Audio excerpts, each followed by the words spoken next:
One of my favorite mathematical stories of all time is this one about the chessboard and the rice. Like most mathematical stories that I enjoy, no one's quite sure if this one's true or not. But the story goes that the inventor of chess was promised a reward by the Emperor of India, 1 grain of rice for the first square of his chessboard, 2 grains for the second square. Okay, so far so good. But then for the third square, 4 grains. So now we're doubling. And for the fourth square, 8 grains. And this doubling pattern is going to continue for all 64 squares of the chessboard. And in honor of the MegaFavNumbers hashtag, we are going to be asking the question, how much rice is this altogether? And I'm expecting it to be a fairly big number. As it happens, I had a fair amount of rice in. Spoiler alert, I did not manage to fill the chessboard. There was once a guy that had a really good game for the Emperor, and the Emperor said that he could get whatever he wanted, and then he said, I would like you to fill the first square of a chessboard with 1 grain of rice, and then fill the next one with 2 grains of rice, and then fill the next one with 4 grains of rice, and then 8 grains of rice, and then 16 grains of rice. And that carried on and carried on and carried on until he had filled the chessboard, which you might think wouldn't take up as much as it does, but it does take up a lot of space.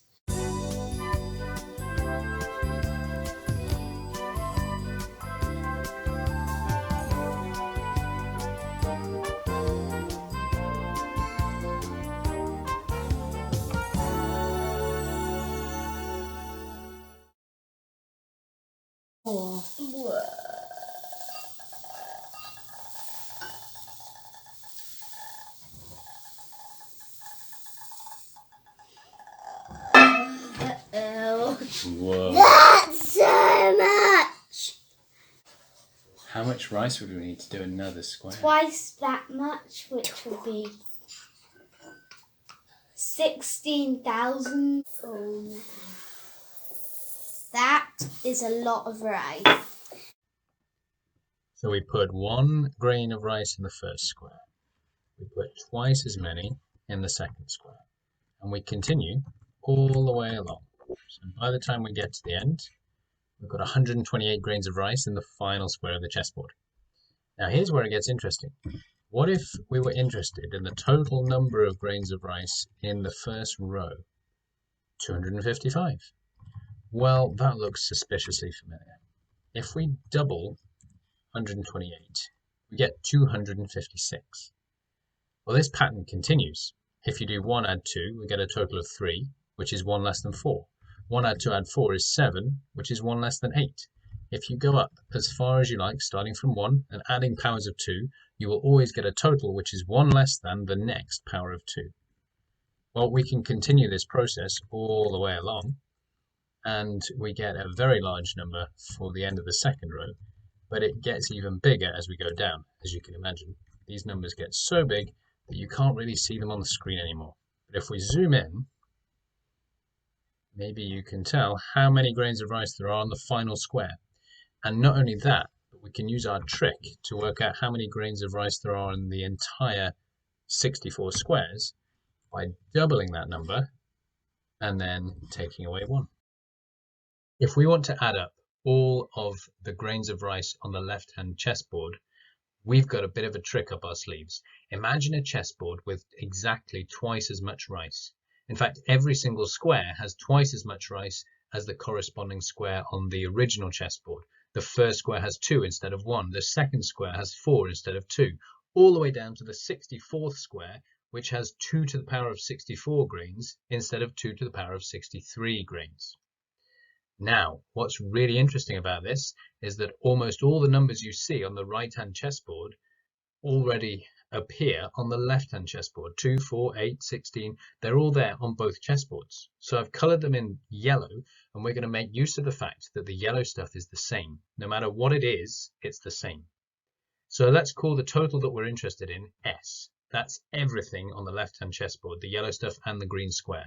But if we double it all, then we get 2s. That's everything on the right-hand chessboard, the yellow stuff and its green square.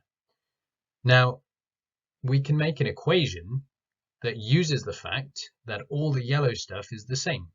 On the left-hand side, we can calculate the total of all of the yellow squares by saying s minus 1.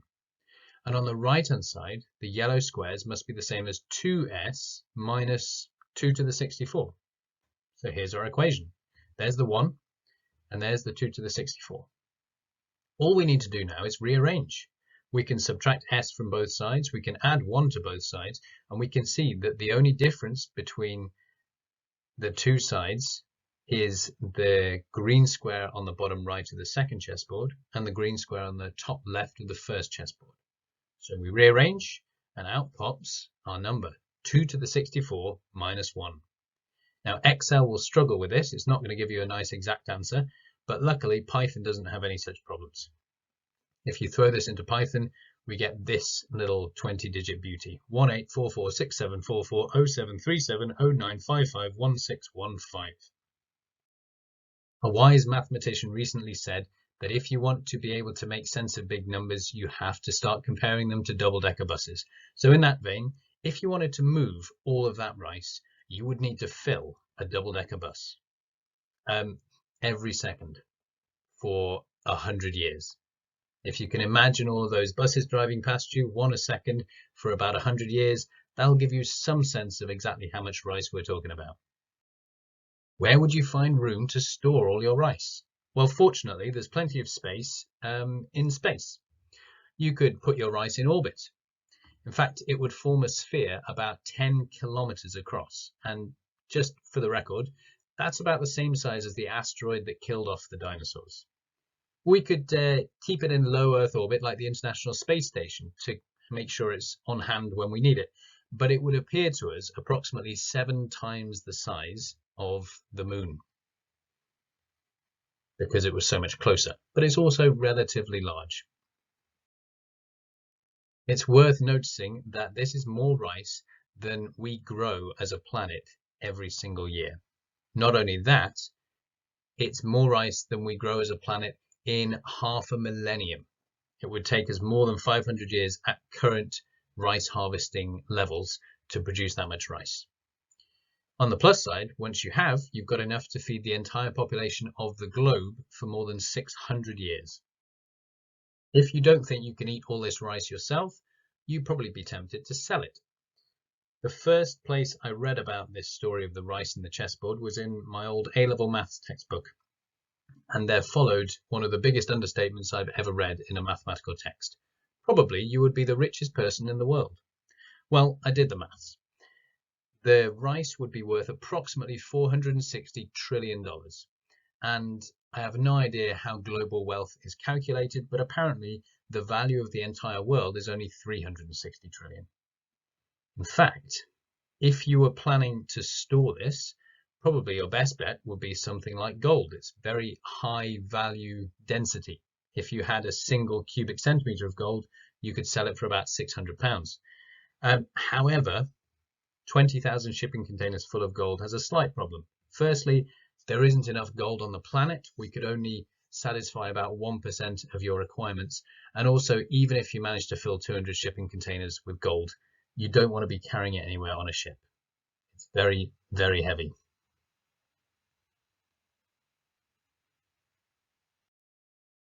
So it's a big number.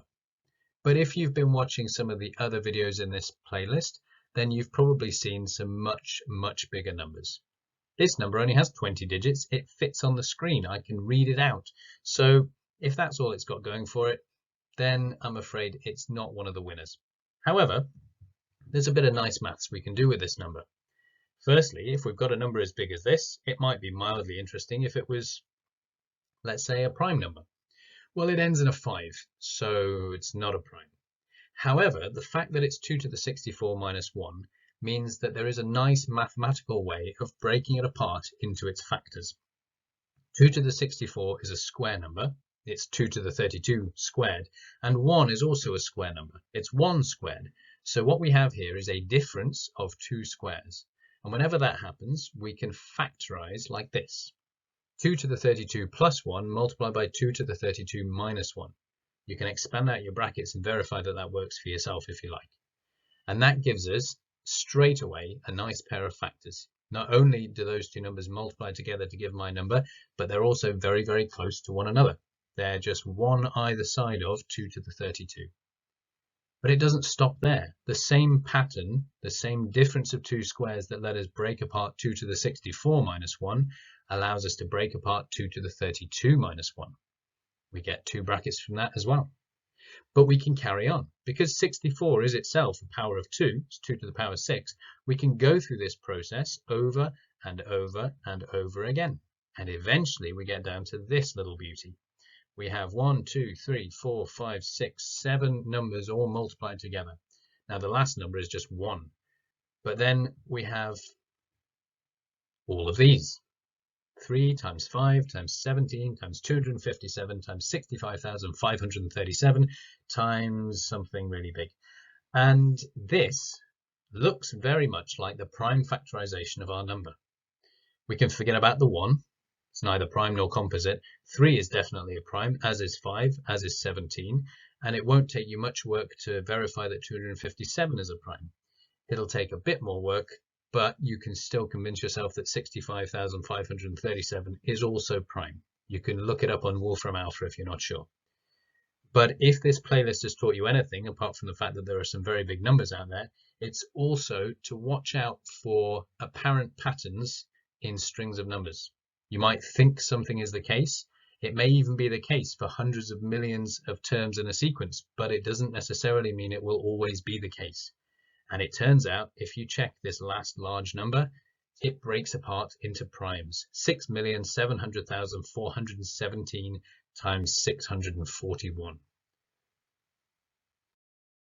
If you want a nicer form to write your number in, if you're planning to memorize it, there is a useful trick if you're dealing with a number which is 1 less than a power of 2. If you write it in binary, any number that's 1 less than a power of 2 will necessarily be all 1s. If you look at 7 as a binary number, it's going to be written 1, 1, 1, because 8 is going to be 1, 0, 0, 0. This is also true for all of the largest prime numbers that have been discovered in recent years. Because the very largest ones tend to be Mersenne primes, they will be 2 to the power of a very large prime number minus 1. So if you want to impress someone by reciting the digits of the largest known prime number, just start saying 1s until they get bored and go away. The other thing I would like to briefly mention is probability. You can think of 2 to the 64, which is pretty much the same as our number, as the total number of different possible chessboard shadings.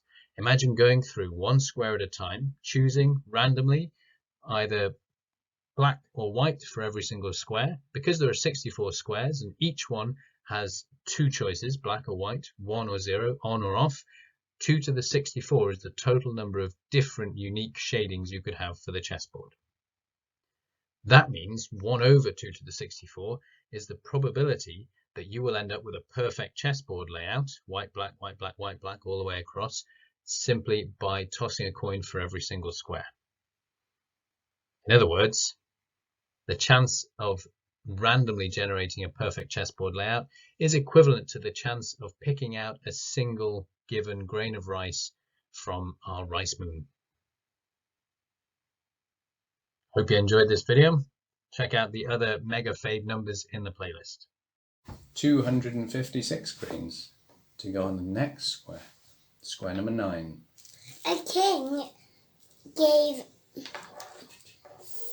1 grain of rice to his 4 daughters. And what happened in that story? Well, one of them planted 1 grain of rice, and that gave her 7, and she kept on planting them until it came a big field that fed loads of people. I want to be the one that put the grain of rice in the beautiful box, and Dash, I'll be the one that plants it. Yeah, and then Daddy, you're going to be the one that threw it in the garbage.